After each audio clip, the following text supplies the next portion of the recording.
I spot the cream envelope instantly, its gold embossing catching the morning light as it peeks out from the stack of bills and flyers in my mailbox. My heart skips. This isn't Madeline's wedding invitation. Autumn leaves crunch under my feet as I hurry back up the walkway to my apartment, clutching the envelope against my chest. The paper feels expensive between my fingers, thick and textured. I settle at my kitchen counter and slide my finger under the seal, careful not to tear it. Inside, I find a collection of cards: the formal invitation, a response card, and a detailed itinerary.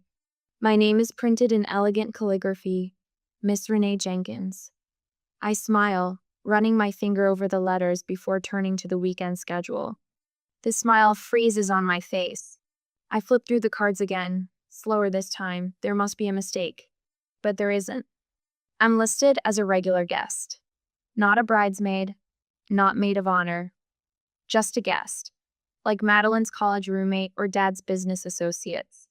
A cold weight settles in my stomach as I scan the itinerary. Professional photography at 2 p.m. Bride with parents, bride and groom with groom's family, bride and groom with bride's family, parents and brother Noah. Noah. My younger brother's included. I am not. Just 3 months ago, Madeline and I had wine on my balcony, and she gushed about her plans. We'll have to find you the perfect bridesmaid dress, she'd said, squeezing my hand. Sisters forever, right? Sisters forever. The words echo in my head, bitter now. My mind drifts back to our childhood bedroom twin beds, with matching floral comforters, glow-in-the-dark stars on the ceiling. During those nights when Dad's voice boomed through the walls and Mom's tearful replies followed, Madeline would crawl into my bed. We'd huddle together, whispering secrets and dreams until the house grew quiet. I'll always protect you, she promised once, her small hand finding mine in the darkness. And she did. When Tommy Miller pointed at my face in 4th grade and loudly asked what was wrong with me, Madeline stepped between us. Nothing's wrong with her, she'd said, chin raised. God just loved her enough to give her an extra brushstroke. He was more careful with her than with the rest of us. The memory stings as I stare at the invitation. What happened to the sister who once defended my birthmark as a mark of divine favor? I reach for my phone, scrolling to Madeline's name. My hands are shaking as I press call, rehearsing calm, reasonable questions in my head. Renee, hi. Her voice sounds guarded when she answers, lacking its usual warmth. Hey, Maddie, I just got the wedding invitation. I pause, giving her a chance to jump in with an explanation. She doesn't.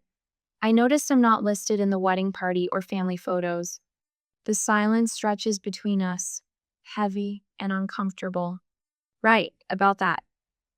She hesitates. I hear a murmur in the background, Jake's voice, though I can't make out his words. We decided to keep the wedding party small. Noah's a groomsman, I say, my voice steady despite the hurt churning inside me. Jake wanted him. They've gotten close, with the golf lessons. I thought I'd be standing with you. You said sisters forever when we talked about your wedding. Another pause. Longer this time. When Madeline speaks again, her voice has dropped to nearly a whisper. Renee, please understand. We're going for a really soft, minimalist aesthetic. And your birthmark might kind of stand out. The words hit like a physical blow. My free hand moves instinctively to my left cheek, fingers tracing the edges of the port wine stain that covers a third of my face. In the photos, she adds, as if that makes it better, Jake's family is very particular about appearances. I end the call without answering and drive to my parents' house in a daze. The familiar kitchen, with its faded yellow curtains and the scent of Mom's cinnamon tea, has always been a refuge. Today, it feels like walking into a trap. You spoke to Madeline? Mom asked the moment I step inside, her expression carefully neutral. I nod, settling at the kitchen table. Did you know? Mom busies herself with the kettle. Dad lowers his newspaper just enough to glance at me over the top. You know how important appearances are to the Thompsons, he says with a dismissive wave of his hand. Jake's father is on the hospital board with half the town's elite. So you agree with her? The betrayal cuts deeper now, expanding beyond Madeline. Mom sets a mug of tea in front of me, not meeting my eyes. Sometimes we have to accept what's best for the event, not for ourselves. The tea steams between us, untouched. I stare at my mother, this woman who taught me to stand tall, who once told me my birthmark was a beauty marno, suggesting I should accept being erased from my own sister's wedding photos. I leave without drinking the tea, without another word. In my car, parked at the end of their driveway where they can't see me from the house, I finally let the tears come. They slide hot down my cheeks, both cheeks, the marked and unmarked skin equally wet with grief. What would you do if your most trusted family member asked you to hide a part of yourself for their perfect day? The question echoes in my mind as I drive away, already knowing my answer will change everything about this family forever. The Pinterest notification pops up on my phone. Madeline Jenkins has added you to Dream Wedding. I shouldn't look, but curiosity pulls me in like a tide. I freeze at a board titled Flawless Family Photos, filled with portraits of perfectly matched families in cream and blush tones. Every face unblemished, every smile symmetrical. Not a single visible difference among them. My phone buzzes with a text from Emma, one of Madeline's bridesmaids. Just finished another makeup trial. Your sister is obsessed with everything looking perfect. The makeup artist said she's been asked about coverage options for imperfections 3 times now. You okay? I set the phone down, fingers suddenly numb. Coverage options. The words echo as I walk to the bathroom and stand before the mirror, examining the port wine stain that covers my left cheek. In certain light, it almost glows a rich burgundy against my olive skin. The memory surfaces unbidden: Madeline at 12, me at 9, walking home from school. Tommy Miller pointing at my face, sneering, "What's wrong with her?" And Madeline, small but fierce, stepping between us. Nothing's wrong with her. God just loved her enough to give her an extra brush stroke. He was more careful with her than with the rest of us. My phone rings, interrupting the memory. It's Mom. I let it go to voicemail but listen when the notification appears. Linda, I don't know what to do. Mom's voice, not intended for me.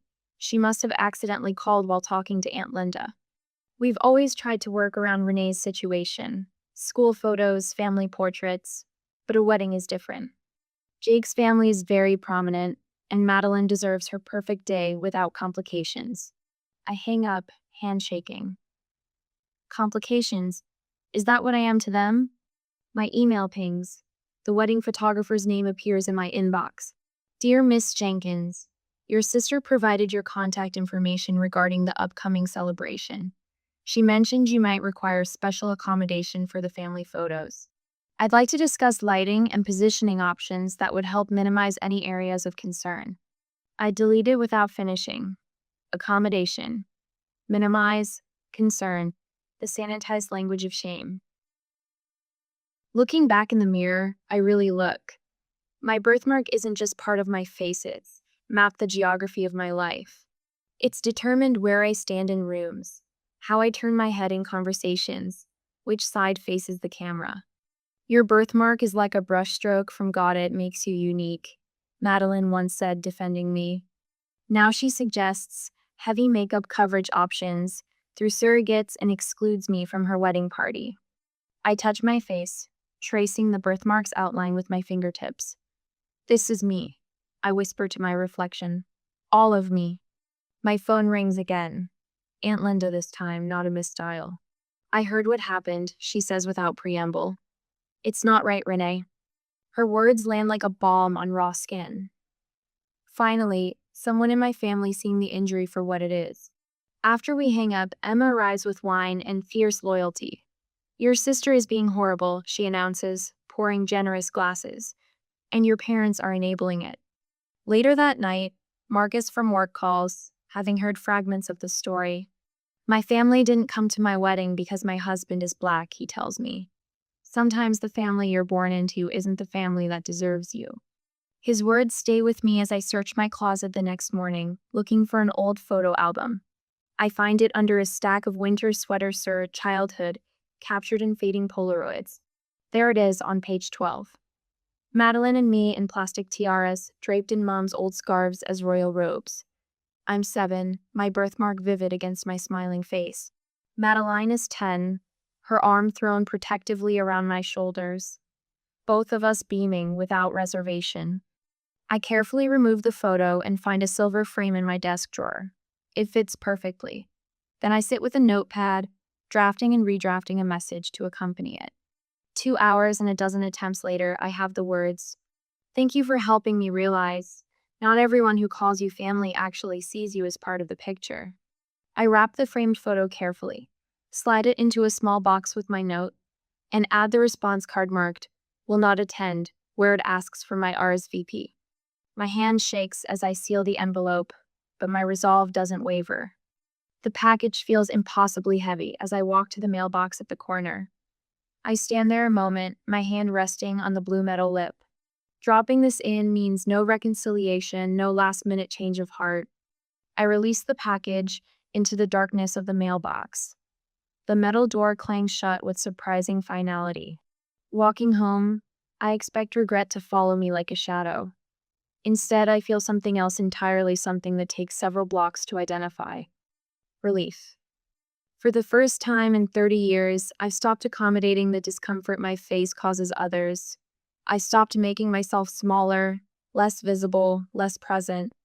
The autumn wind brushes against both cheeks, the marked and unmarked skin equally caressed by the evening air. I turn my face fully into the breeze, hiding nothing. The church bells chime across town as I sit cross-legged on my living room floor, my laptop open to a mindfulness meditation video. Right now, Madeline is walking down the aisle in her custom Vera Wang dress, arm linked with Dad's. My phone buzzes again, the 5th time in 30 minutes. Cousin Rachel. Everyone's asking where you are. Are you sick? Aunt Linda. Are you okay, sweetheart? I understand if you couldn't come. Uncle Robert. Your absence is noticed. Hope you're not ill. I set the phone face down without responding. What would I say? Sorry, couldn't make it. My face doesn't match the wedding aesthetic. Instead of dwelling on what's happening across town, I follow my carefully planned day. The lavender-scented bath soothes muscles I didn't realize were tense. The face mask, ironically, one that promises flawless skin, makes me smile as I apply it evenly across both cheeks. What surprises me most is the peace settling over me like a soft blanket. There's no regret clouding my mind, no second-guessing my decision. The relief is almost dizzying. After my bath, wrapped in my softest robe, I find myself pulling the old photo album from the bookshelf. Inside are the remnants of a childhood that suddenly seems 4 and 2 sisters with matching grins, arms wrapped around each other as if nothing could ever separate them. There's the Christmas when Madeline gave me half her candy because a relative had forgotten my stocking. There we are at the beach, 16 and 13, sunburned and laughing, my birthmark clearly visible because I'd sweated off the makeup Mom insisted I wear. The realization hits me like a physical blow. I've been silent about my pain for decades. Every time Mom suggested I do something about my face. Every time Dad positioned me at the back of family photos, I smiled and nodded and turned the other cheek, the unmarked one, toward the world. No more. I reach for my phone with sudden resolution. Opening the camera, I position myself near the window where the afternoon light streams in. No filter, no strategic angle, no makeup, just me, birthmark and all. My thumb hovers over the capture button. 3 deep breaths, and I press it. The caption takes me 4 attempts. Too angry, too bitter, too apologetic. Finally, I type. It's okay. I don't need to be in the picture. I just thought I was part of the family. My finger trembles as it hovers over share. 1 click, and this private pain becomes public. I press it. Within minutes, the notifications begin. Heart emojis from close friends. Supportive comments from coworkers. Then something unexpected, a share from someone I don't know, with the caption, "This touched my soul." How many of us had been erased from our own family stories? By morning, I wake to thousands of notifications. 10,000 likes, shares in the thousands, comments numbering in the hundreds. As I scroll, disbelief mounting, I see that my small moment of truth has erupted into something far beyond my control. News sites have picked up the story. Wedding rejection goes viral. Strangers are sharing their own stories of family exclusion in the comments. I have vitiligo, and my cousin asked me not to be in her wedding photos. I never told anyone how much it hurt until seeing your post. My daughter has a facial scar from an accident. She's only 8 and already learning to hide. Thank you for showing her another way. 3 different news stations have sent interview requests. A facial difference advocacy organization has reached out asking if I'd consider becoming a spokesperson. My private pain has become a public conversation. The first call comes from Mom at 7:43 a.m., followed by 3 more in quick succession. I let them all go to voicemail. When I finally listen, her voice progresses from confusion to anger to tearful pleading. Renee, what have you done? Everyone is calling us. The second message is higher pitched. The Thompsons are asking questions. Jake's mother called me. By the third, she's crying. I don't understand why you're doing this to us. We've always protected you, always made sure you felt included despite your condition. Next comes Dad's text, blunt and dismissive. Fix this embarrassment immediately. You've gone too far this time. It's nearly noon when Madeline calls from her honeymoon. I answer this one. My composure hard won through a morning of deep breathing. How could you? She demands, her voice thick with tears. This was supposed to be the happiest time of my life, and now everyone's talking about your post instead of my wedding. I didn't mention your name or your wedding, I reply, my voice steady despite the tremor in my hands. I shared my truth. Your truth? She spits the words. What about family loyalty, privacy? That's rich coming from you, Maddie. Her voice drops to a whisper. Jake's family saw it. His mother asked if I was ashamed of you. Some of our wedding guests messaged me asking why you weren't there. They said they didn't see you in any of the ceremony photos. Do you have any idea how humiliating that was? I closed my eyes, absorbing the revelation. People noticed my absence. They questioned it. I'm sorry you felt humiliated, I say finally. I know how important appearances are to you. After we hang up, I sit in the stillness of my apartment, trying to process what's happening. I never expected this. I'm not an influencer or a public speaker or an activist. I'm just Renee Jenkins, the woman with the birthmark who finally stopped hiding. My phone pings with a new email notification. A producer from Morning America wants me to share my story. What happens when a private family rejection becomes a public conversation?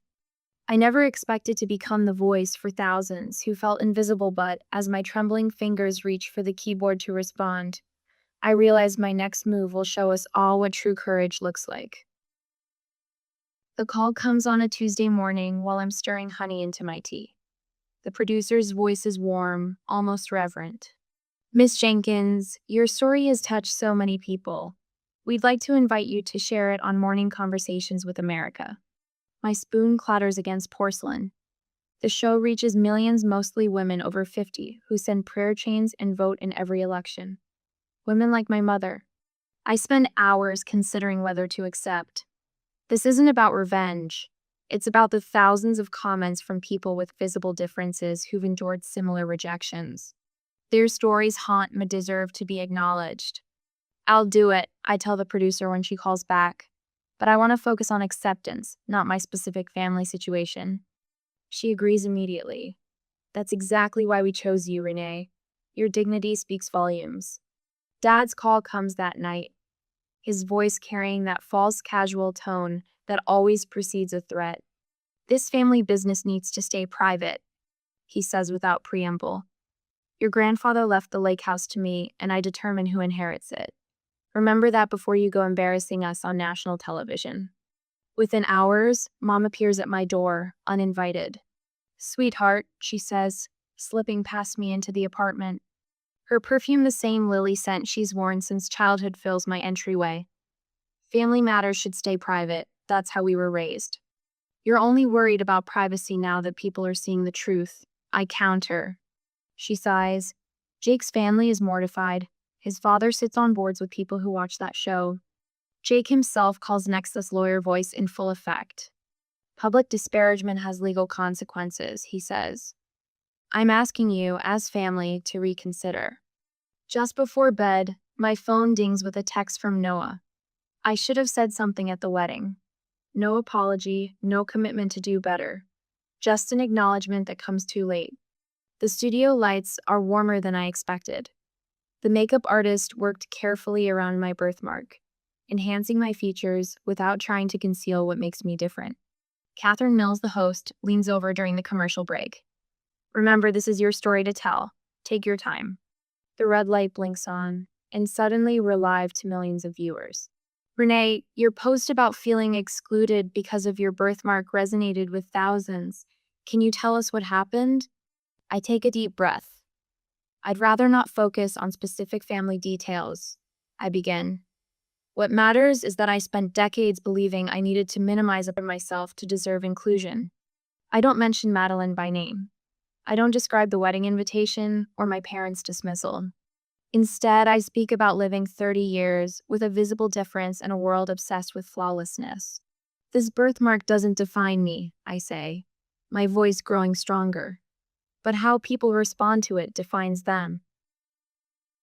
When I check my phone afterward, messages flood in, not just from friends, but from strangers.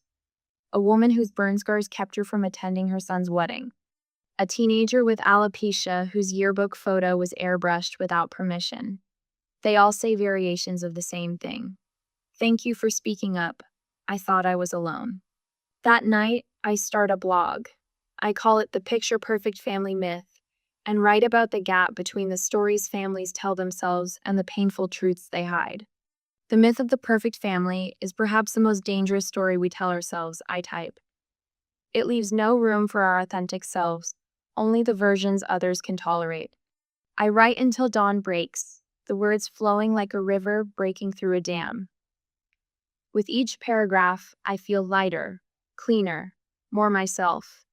Comments appear almost immediately from people sharing their own stories of conditional acceptance. Your words gave me courage to look in the mirror again. Writes someone with facial scarring. I've been hiding my true self from family for decades, admits another. Their vulnerability becomes a mirror, reflecting my own healing journey. 2 days later, Mom texts, "We should talk things through." Sunday dinner? I craft my response deliberately. I need time and space. I'm establishing boundaries now that should have existed long ago. I hope someday we can have an honest relationship, but that requires acknowledging the harm done, not just moving past it. I won't be coming to dinner. I set my phone to silent and place it face down on the coffee table. Since the invitation arrived, my shoulders relax completely. When Emma asks about my Thanksgiving plans, I realize with quiet surprise that I feel no obligation to spend it with relatives who see me as an inconvenience. I'm thinking of hosting a friend's giving, I tell her, for all of us who need a holiday without apologies or conditions. Count me in, she says without hesitation. I hang a new mirror in my entryway larger than the old one, positioned where the morning light hits it directly. Each day, I look at my reflection fully, no angle or shadows to minimize my birthmark. This face me whole, complete face is the one I'm finally ready to show the world. Not just on television or my blog, but in everyday moments where authenticity matters most. I check my lipstick one last time in Aunt Linda's guest bathroom mirror, shade that complements rather than distracts from my birthmark. My therapist, Dr.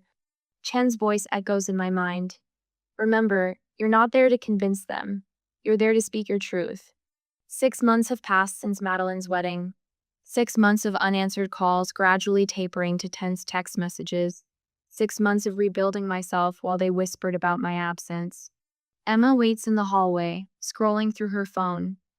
"Ready?" she asks, squeezing my elbow. I nod, my heart beats steadier than I expected. As I'll ever be. The living room falls silent as we enter. They're arranged like a tribunal, Mom and Dad on the floral love seat, Madeline perched on an armchair, Noah leaning against the fireplace mantel. Aunt Linda hovers near the kitchen doorway, arms crossed. "You brought someone." Mom's voice carries that familiar note of disapproval. "This is a family matter, Renee." Emma is family to me, I reply, the words coming easier than they would have 6 months ago. She stays. Dad clears his throat. This has gone far enough. Your mother hasn't slept properly in months. The Hendersons asked if you were in some kind of institution. We told them you were having a difficult time. Mom interjects, twisting her wedding band. A nervous breakdown. It was kinder than explaining you'd abandon your sister. Abandoned? The word hangs between us. I was never invited to be part of it in the first place. That's not fair, Madeline says, tears already welling. You're twisting everything to make yourself the victim. Do you know what it's like having my wedding remembered as the one where the sister didn't come? You stole my moment. I take a deep breath, feeling the practiced words rise to my lips. I've listened to you my entire life. And that's the problem, Dad interrupts. You've always been too sensitive, making mountains out of molehills. No. The single word silences the room. Even Emma looks surprised at the steel in my voice. The problem is that I spent 30 years believing that love meant making myself smaller, easier to digest, less visible. I pull a small photo album from my bag, opening to a marked page. Here's me at 7, positioned at the back of every family photo. Here's me at 16, makeup caked on my face for Noah's graduation. Here's the Christmas card where I'm turned at an angle to hide my left side. Mom's face crumples. We were protecting you. From what? I ask, setting the album on the coffee table. From feeling like I belonged exactly as I am?